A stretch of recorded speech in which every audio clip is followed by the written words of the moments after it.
Alhamdulillah. Assalamualaikum warahmatullahi wabarakatuh. Waalaikumsalam. Alhamdulillah, wassalatu wassalamu ala rasulillah wa ala alihi wa sahbihi wa mawalah. La hawla wa la quwata illa billah, amma ba'd. Alhamdulillah, sahabat pecinta sinyal Islam Indonesia, bersama kami kembali bersama Ustaz Fadil Al-Makki, hafizahullah taala.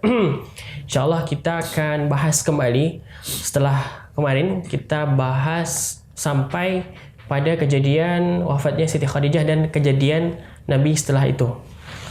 Nah, mungkin kita akan lanjutkan kembali dari materi paman Nabi Sallallahu Alaihi Wasallam wafat hingga insyaallah akan kita bacakan sampai ajakan berislam atau dakwah kepada keluar Mekah ya Ustaz. Yeah. Nah, alhamdulillah kita sapa dulu Ustaz Fadil Al-Makki. Alhamdulillah. Mungkin ada mukadimah sedikit Ustaz berkaitan dengan materi kita pada hari ini insyaallah. Baik. Bismillahirrahmanirrahim. Assalamualaikum warahmatullahi wabarakatuh.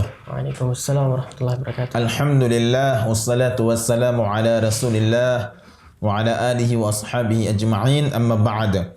Puji syukur kita panjatkan kehadiran Allah Azza wa Jalla. Selawat serta salam kita sanjung sadikan ke pangkuan baginda Nabi besar Muhammad sallallahu alaihi wasallam beserta kepada para sahabat dan keluarga beliau.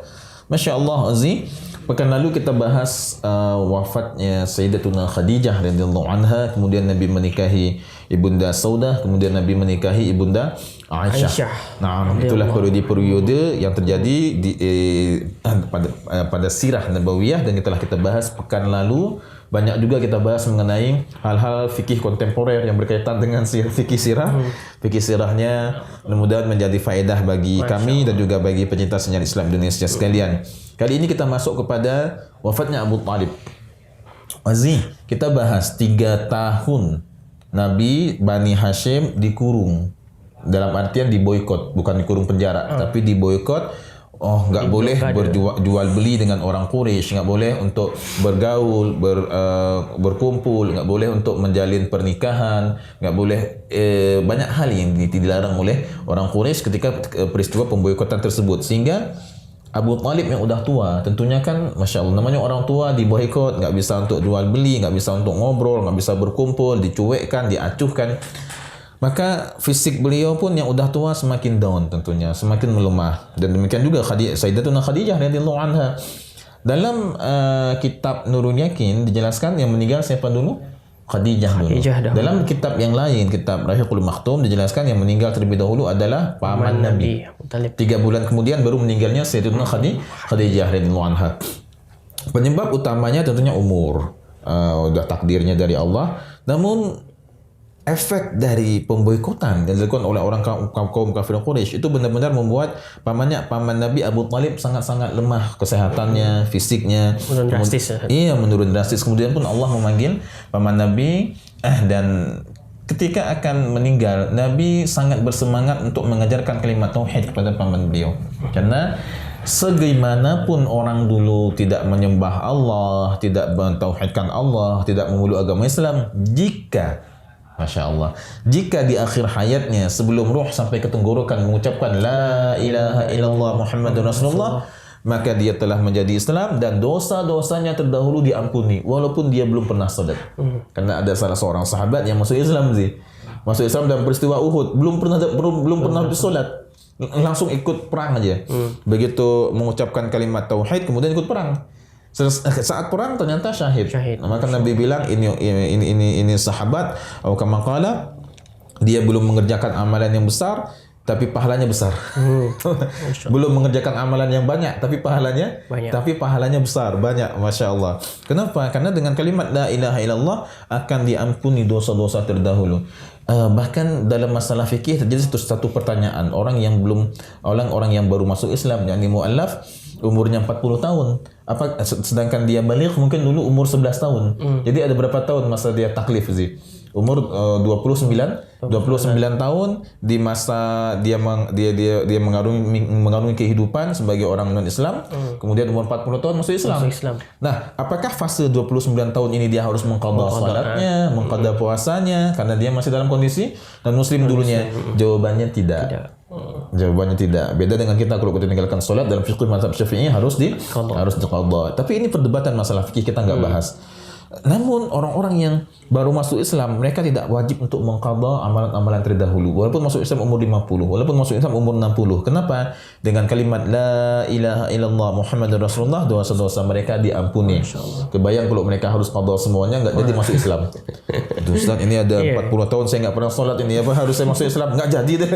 Maka untuk melembutkan hati mereka, dan juga ini salah satu manajemen dakwah, salah satu hal yang paling bagus dalam dakwah, hikmah dalam dakwah, tidak diwajibkan qadha bagi mereka, semuanya diampuni. Nah, Nabi sangat bersemangat untuk mengajak paman beliau mengucapkan kalimat la ilaha illallah, sampai Nabi pun mengatakan, aku benar-benar akan memohon ampunan bagimu wahai pamanku selagi aku tidak dilarang melakukannya. Namun ternyata paman Nabi meninggal dalam keadaan tidak menyebut kalimat la ilaha illallah. Allah turunkan ayat, maka nalin nabi wallazina amanu ay yastaghfiru lil musyrikina walau kanu ulil qurba min ba'di ma tabayyana lahum annahum ashabul jahim. Enggak baik, enggak boleh, enggak patut bagi seorang nabi itu minta ampun bagi orang yang masih musyrik, belum masuk Islam, walaupun mereka adalah bagian dari ahli keluarga, walau kanu ulil qurba.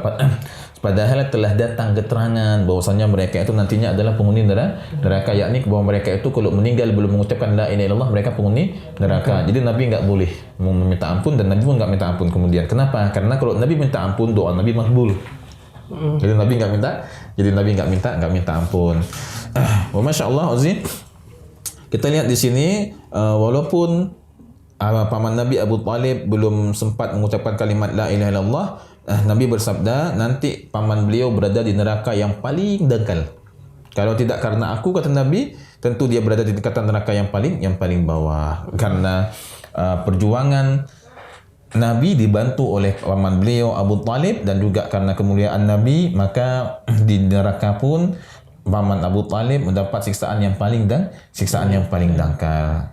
Jangan coba-coba untuk bisa masuk neraka, untuk bisa, nggak apa-apa lah, kita di neraka bisa happy, bisa gini, bisa gitu, segala macam. Jangan. Na'udzubillah. Sekecil banget siksa neraka itu luar biasa dahsyatnya. Allahumma ajirna minan nar, Allahumma ajirna minan nar, wa na'udzubika min sakhatika wa nar. Amin ya rabbal alamin. Itu kan Nabi.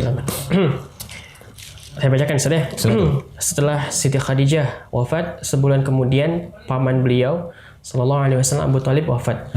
Rasulullah terjadi perbedaan riwayat ya. Kalau di situ setelah sebulan Khadijah wafat. Barulah paman Nabi. Kitab yang lain, paman Nabi terlebih dahulu. 3 bulan kemudian, iya nggak apa-apa. Tapi di sini sebulan kemudian. Sebulan kemudian setelah Khadijah wafat. Kalau kitab yang lain 3 bulan setelah paman Khadijah, setelah paman Nabi wafat, baru Khadijah. Ada perbedaan di kalangan ahli sejarah lah. Iya, Ozi. Dan juga sahabat pecinta sejarah Islam di Indonesia sekalian, 2 orang yang sangat membela Nabi. Khadijah membela Nabi secara individu beliau, sangat menguatkan Nabi secara internal tentunya.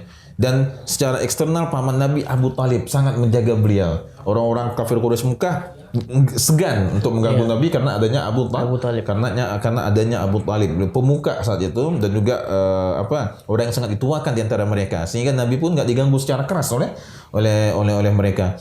Kebayang paman Nabi meninggal, kemudian istri Nabi meninggal. Dalam kitab Nurul Yakin, istri Nabi meninggal. Secara internal beliau di rumah nggak ada lagi yang memberikan rasa semangat, motivasi pada beliau. Di luar pun nggak ada lagi yang kasih semangat. Kebayang bagaimana gundah gelisahnya Nabi. Maka tahun ke-10 Hijriah ini dinamakan Amul Hazn.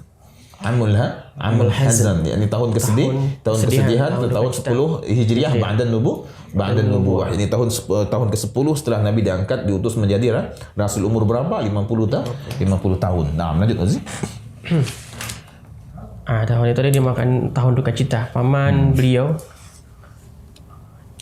Oke, saya lanjutkan ya. Sehubungan dengan hal itu turunlah ayat dalam surah Al-Qasas ayat 56 yang artinya, sesungguhnya kamu tidak akan dapat memberi petunjuk kepada orang yang kamu kasihi, tetapi Allah memberi petunjuk kepada orang yang dikehendakinya, dan Allah lebih mengetahui orang-orang yang mau menerima petunjuk. Nah, Masya Allah. Kita nggak bisa kasih petunjuk kepada siapapun kecuali orang-orang yang Allah kasihi. Tugas kita dakwah sih. Iya. Mas, ibu-ibu berubah atau tidak, bapak-bapak berubah atau tidak, kameramen di sini berubah atau tidak, itu semuanya urusan Allah. Urusan kita dakwah bil hikmah wal mau'izatil hasanah wajadilhum billati hiya ahsan. Tempuh cara-cara ini untuk berdakwah. Masalah orang berubah itu urusan Allah. Kalau kita berdakwah ingin orang berubah tujuan kita, capek sih. Ya. Nabi Nuh dalam surat Nuh sendiri siang malam berdakwah.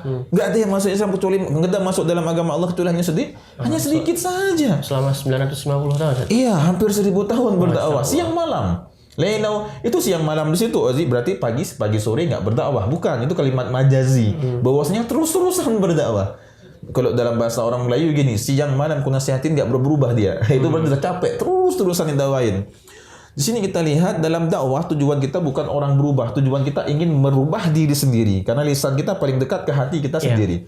Lisan kita paling dekat ke telinga kita sendiri. Tujuan kita berdakwah untuk merubah diri sendiri, menjalankan tugas kuntum khaira ummatin wa man ahsanu qawlan mimman da'a ila Allah ila akhir ayat. Naam. Wa amila salihah wa qala innani. Naam. Jadi di sini tujuan kita berdakwah memperbagus lisan kita agar yang keluar. Dulu sih saya sempat agak khawatir. Fadil, kalau kamu jadi orang cerewet, bahaya, jangan terlalu banyak ngomong. Saya agak khawatir loh, kalau itu banyak diem dong kan. Tiba-tiba guru saya bilang, guru tahfidz saya Ustaz Jalan, nggak apa-apa, kalaupun kamu sering ngomong, teman-teman kamu sering ngomong, tapi ngomong yang baik-baik. Di antaranya dakwah. Kalau misalnya Ustaz, ada yang tanya, Ustaz, ini lidah saya ini cerewet Ustaz. Saya nggak tahu kenapa lidah saya ini cerewet. Nggak masalah. Sifat cerewetnya nggak bisa kita rubah, itu karakter. Kalau kita suruh dia diam, stres nanti dia. Antum kalau udah nikah, istri itu dia harus mengeluarkan puluhan ribu kata-kata setiap hari sih. Kalau dia nggak keluarkan, kalau dia nggak ngomel, tentunya ya mana ada istri nggak ngomel. Dalam tanda petiknya itu secerewet-cerewetnya perempuan, sependiam-diamnya perempuan pasti cerewet. Gimana sih Ustaz? Ada dulu santri yang kaget, Ustaz, sependiam-pendiamnya dia bengong. Pendiam tapi cerewet. Kalau dia nggak cerewet, nggak rapi kita kan. Malah aneh juga Ustaz. Iya malah aneh gitu ya. Kita nggak rapi, anak nggak kurus gitu kan. Kita mau keluar, Mas jangan lupa ini. Kita nggak ada ingetin kita kan. Jadi di sini kalau memang istri kita cerewet itu udah karakter. Ustaz saya mau nikah dengan perempuan tapi nggak cerewet. Ya, nggak ada, nggak bisa. Mau jomblo nggak bagus juga kan. Lalu bagaimana? Kalau memang istri bapak dan akang sekalian cerewet, itu sulit kita rubah karakternya. Kenapa? Kalau dia nggak cerewet, dia stres. Kalau dia stres, murung. Kalau dia murung, kita yang stres. Jadi ikutan bad mood. Ya, jadi biar aja dia cerewet. Namun kita didik ketika dia cerewet, yang keluar yang baik-baik. Iya, betul. Misalnya anaknya itu buat numpahin kuah gitu. Itu kan pengen kamu nih anak setan segala macam. Berarti si anak orang tuanya setan. Ajak istri untuk keluarkan kalimat yang baik-baik. Bilang, waduh, Masya Allah basam. Memang nih anak hafiz Quran. Kamu ini ya, kamu ini anak mutuah. Kalau di Sunda bager. Bager kok di Melayu Malaysia apa sih? Istilah itu Malaysia kan apa? Mutuah biasanya, mutuah lah ini pinter banget ditumpahin. Kalimat cerewet, kesel, tapi yang keluar doa. Ane pernah buat soal Ozi, kebetulan kami ngajar di Khadimus Sunnah, Ma'had Khadimus Sunnah Bandung. Ini ma'hadnya yang mau ikut silakan. Ini editor capek lagi nih. Ini Ma'had Khadimus Sunnah mau ikut online boleh, offline boleh. Ada kelas Ma'had Ozi. Mayoritas yang ikutnya itu emak-emak. Waktu ujian, Ane bikin soal, bagaimana caranya ketika kita sedang marah, tapi yang keluar itu kalimat yang baik. Semuanya bilang, aduh Ustaz, ini soalnya paling susah ini. Begini Ozi, lidah kalau dilatih dengan kalimat baik, saat kondisi marah pun yang keluar juga yang baik. Lidah, kita ulangin, saat kondisi di luar marah kita biasakan dengan yang baik-baik. Saat marah pun maka yang keluar yang baik. Jadi lidah kita, kalau misalnya kita bisa jaga selesai solat berzikir minimal istighfar 3 kali, itu paling minimal sekali. Kemudian sering kita gunakan baca Quran minimal sehari sejuz. Kemudian sebelum tidur, di waktu sahur kita gunakan pagi sore untuk berzikir. Kita gunakan untuk sering mengeluarkan kalimat yang baik-baik, bukan kalimat yang suuzon ke orang lain. Saat anak kita buat salah, pasangan kita buat salah, keluar pun yang baik-baik. Kenapa? Udah terlatih. Jadi buat para ummahat perempuan kalau memang terbiasa dengan melatih lidah mengucapkan yang baik-baik seperti apa sih baca Quran, zikir, dan ketika lihat ada orang yang berbuat keburukan pun kalimat yang baik, bukan dia begini-gini, bukan, tapi tetap insya-Allah dia bakal berubah, atau doakan ya Allah berikanlah kami keistiqomahan, berikanlah siapapun keistiqomahan. Ketika marah pun keluar kalimat yang baik juga. Kesel sama Pak suami, Ustaz bisa kesel sama Pak suami, ya, pasti ada kesel dalam rumah tangga, keluar pun kalimat yang baik-baik. Ini jalan keluarnya. Nah, tadi kembali ke materi kita sampai mana tadi sih? Karakter cerewet tadi ya. Iya. Enggak tahu dari mana Ustaz. Kok bisa ke situ?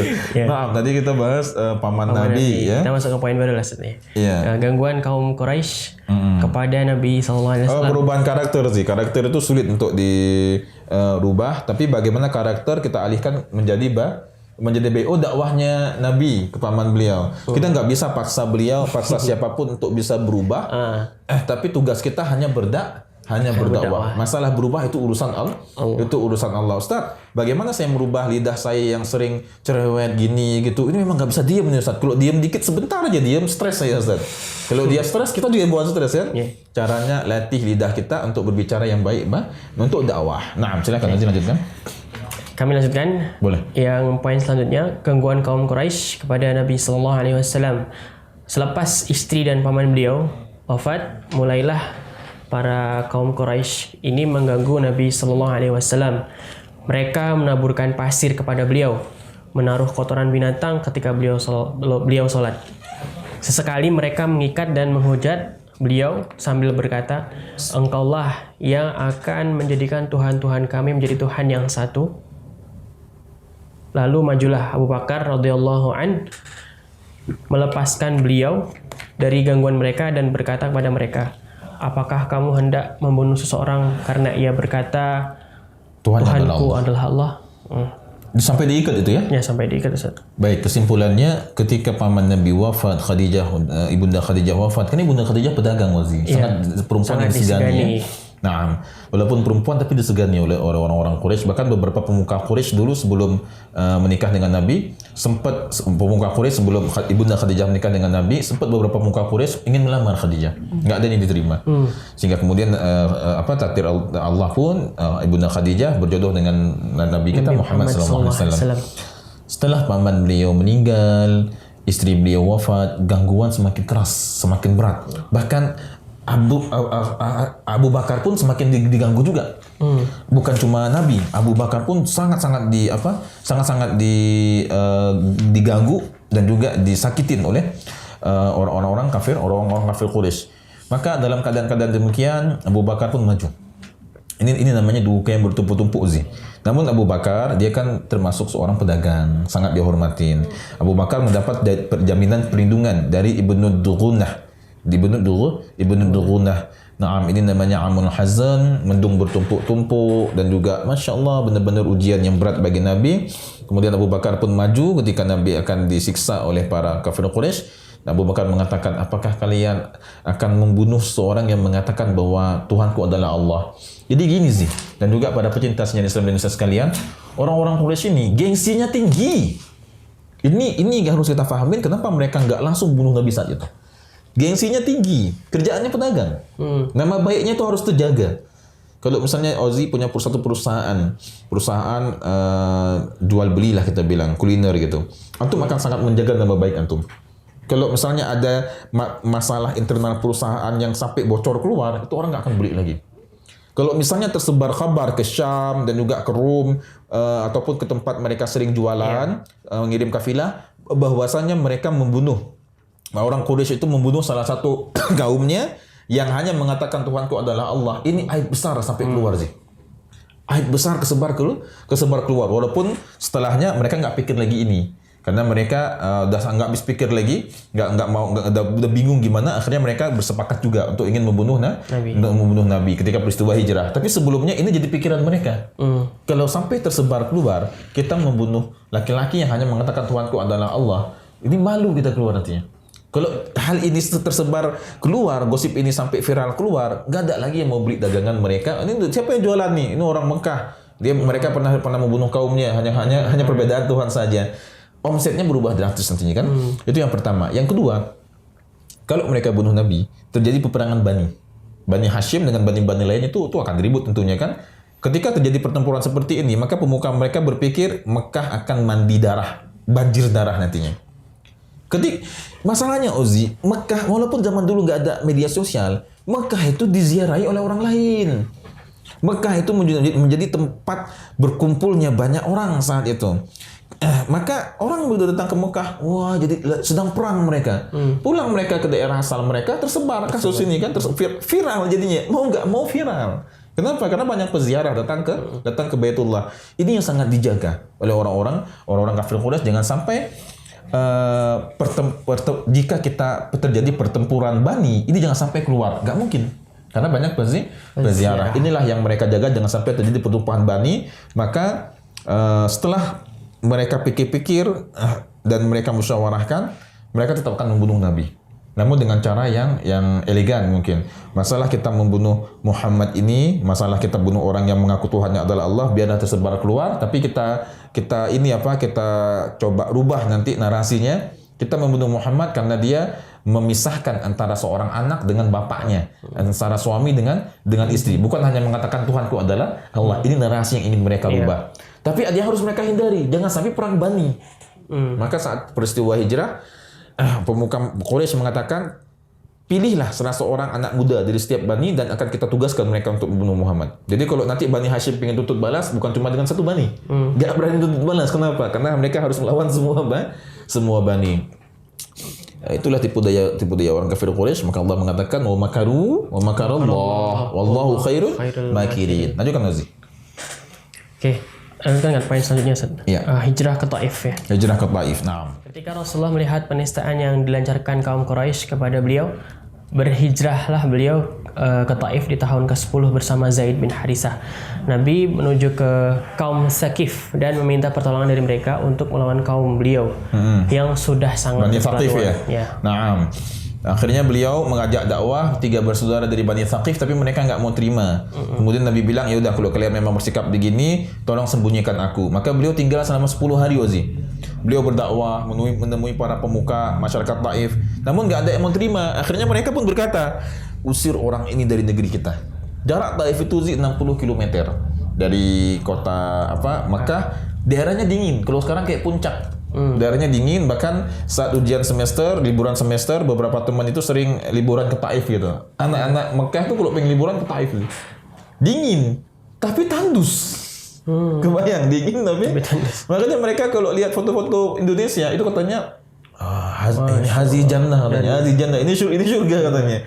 Mereka melihat kebun, melihat hutan, melihat sungai, melihat air terjun. Mereka bilang, wah ini kayaknya ini surga ini.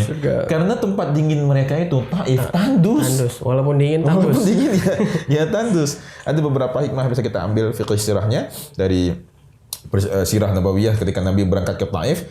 Akhirnya Nabi tinggal 10 hari di tempat Bani Thaqif, di tempat 3 orang bersaudara tadi, walaupun mereka tidak mau masuk Islam. Tapi Nabi bilang, tolong sembunyikan aku biar aku bisa berdakwah. Pemuka mereka mengatakan, usir orang ini dari negeri kita, coba kita kerahkan semua rakyat kita untuk mengusirnya. Maka mereka suruh anak-anak mereka untuk mengambil batu dan melempari Nabi SAW. Saat itu Nabi bersama dengan Zaid bin Harisah, anak angkat beliau. Naam. Kalau di sini dikatakan sebulan tinggal di Taif. Oh, sebulan ya? Kalau di kitab Nurul Yaqin. Terjadi perbedaan riwayat. Labas. Iya. Lanjut Aziz. Hatta ya, datanglah Jibril kepada Nabi berkata, sesungguhnya Allah memerintahkanku dan aku taat kepada apa yang kamu perintahkan untuk kaummu yang mereka perbuat ini. Lalu Nabi bersabda, wahai Tuhanku, pimpinlah kaumku karena sesungguhnya mereka tidak mengetahui. Itu Ozi, Jibril datang dalam riwayat lain dengan malaikat penjaga gunung Ozi. Sampai malaikat itu bilang, ya Rasulullah, kalau engkau izinkan, ini 2 gunung ini saya angkat katanya. Akhbasyain, ini 2 gunung yang berada di mengapit kota Mekah. Ini 2 gunung besar ini akan saya timpakan ini. 2 gunung di Mekah, Abu Qubais dan gunung di seberangnya. Ini Qaiqan. 2 gunung yang besar yang mengelilingi, yang ada di perbatasan kota Mekah. Jadi dua gunung tersebut sangat mencolok tentunya, bukan di perbatasan. Dua gunung tersebut sangat mencolok di kota Mekah yang kalau misalnya dua gunung itu diangkat ditimpakan ke adu Mekah habis mereka semuanya. Yani Abu Qubais dan juga Qa'aiqan. Naam. Bagaimana ya Rasulullah? Apa saya angkat aja dua gunung ini? Ini yang menyakitin kamu. Karena ketika Nabi di Taif dilemparin dengan batu sampai beliau bercucuran darah. Zaid bin Harisah berada di depan untuk membentengi Nabi karena dilempari oleh orang-orang Taif. Jadi mereka membentuk dua barisan. Mereka membentuk dua barisan dan Nabi keluar dari Taif berada di tengah-tengah barisan tersebut. Maka ini barisan satu, ini barisan dua. Di pinggir jalan ini sih. Dan Nabi pun berjalan. Nabi berjalan, kebayang dari kanan beliau, dari kiri beliau, ini dua barisan ini mencaci maki beliau dan mereka menyuruh anak-anak mereka untuk melemparin. Karena anak-anak itu kalau melempar mereka anggap kayak mainan. Mereka kejar, mana orangnya? Mereka kejar terus. Mereka kejar dan kayak mainan jadinya. Kenapa bukan orang tua yang melempar? Kan lebih kuat tangan orang tua kan? Karena mereka menganggap bahwa Nabi itu hanya mainan. Na'udzubillah, tumana'udzubillah, di kanan, di kiri jalan, di pinggir, Nabi di tengah dan dilemparin. Dari kanan, dari kiri. Masya Allah. Kemudian Nabi pun berdarah beliau sampai Zaid bin Harisah kewalahan untuk membentengi Nabi SAW. Saking keselnya malaikat yang penjaga gunung itu, ya Rasulullah, apa perlu saya angkat gunung ini, saya timpakan ke mereka. Saking kesalnya kesalnya ke penghuni Taif dan juga ke penghuni Mekah yang saat itu yang mencemooh Nabi dan membuat Nabi berdoa sampai keluar. Masya Allah, kemudian Nabi pun masuk ke Mekah. Ada satu hal unik di sini Aziz, ketika Nabi masuk Mekah beliau minta perlindungan. Karena kalau nggak minta perlindungan masuk ke Mekah bisa diserang oleh orang Quraisy. Itu orang Quraisy sudah berani menyerang soalnya kan, nggak ada yang bisa menerima. Nggak ada yang mau menerima perlindungan Nabi. Nabi mengirim utusan ke Al-Mut'im bin Adi. Maka Al-Mun'im ini mengatakan, baik, saya akan memberi perlindungan. Kemudian beliau bilang kepada anak-anaknya, kepada pasukan-pasukannya, beliau bilang, ambil senjata kalian, kita bersiap siaga di setiap sudut Masjidil Haram karena aku telah memberi perlindungan kepada Muhammad. Ini biasanya ini orang Islam bukan Ustaz? Belum. Itu setelah Nabi pulang dari Taif tadi kan, dalam keadaan sedih, berdarah, capek beliau, disamperin oleh malaikat, perlu nggak saya bantai ini? Enggak, kata Nabi. Dan ada doa yang sangat masyhur di situ. Tadi di sini kita lihat bagaimana harapan Nabi. Nabi berharap agar Fa'innahum la ya'lamun. Fa'innahum la ya'lamun. Nabi mengharap agar apa tadi? Wahai Tuhanku, pimpinlah kaumku. Jadi mendoakan hidayah. Iya, mendoakan hidayah agar dari keturunan mereka nanti lahir orang-orang yang beriman kepada Allah. Masalahnya ketika akan masuk Mekah ini sih. Ketika akan masuk Mekah bagaimana kondisinya? Karena orang Quraisy juga udah nggak terima Nabi kan, bisa dipukul di situ. Bagaimana Nabi masuk Mekah, dan sejarah menjelaskan Nabi masuk Mekah dengan suwakah dari Al-Mun'im. Dengan suwakah saat itu Nabi aja masuk dengan suwakah. Maka hikmahnya, fiqih sirahnya, kalau kita selalu mengatakan ada Allah, ada pertolongan Allah, usaha tetap juga harus. Kan Nabi bisa aja masuk, ya Allah lindungilah saya. Orang mau mukul nggak bisa, nggak lihat Nabi. Tapi Nabi tetap menjalin hubungan muamalah yang baik. Dan walaupun dengan orang yang belum masuk Islam. Maka Al-Mun'im ini bin Adi ini dia kerahkan semua keluarganya dan juga pasukannya, khadimnya, pembantu-pembantunya, siapkan senjata kalian dan standby di sekitar Masjidil Haram. Kita akan jaga Muhammad karena aku telah menjamin perlindungan bagi dia. Bagaimana suaka yang diberikan Al-Mun'im ini kepada Rasulullah, kemudian Rasulullah mengingatnya, dan apa fikih sirah yang lebih bisa kita kuak di situ, insyaallah akan kita lanjutkan di sesi selanjutnya. Silakan Aziz ditutup ambil kesimpulannya. Saya bacakan sedikit kesimpulan. Sesudah istri dan paman beliau sallallahu alaihi wasallam wafat, mulailah mereka kaum Quraisy mengganggu Nabi. Jadi kaum Quraisy ini semakin menggila dalam mengganggu Nabi. Kemudian beliau bersama anak angkat beliau Zaid bin Harisah radhiyallahu an hijrah ke Taif ya, sekitar 60 km dari Mekah ya. Tapi tidak disambut dengan baik juga, malahan Nabi dan Zaid malah dilemparin batu. Hatta malaikat Jibril dalam satu riwayat juga dengan malaikat penjaga gunung menawarkan untuk menimpakan gunung. Masya Allah. Saking keselnya malaikat.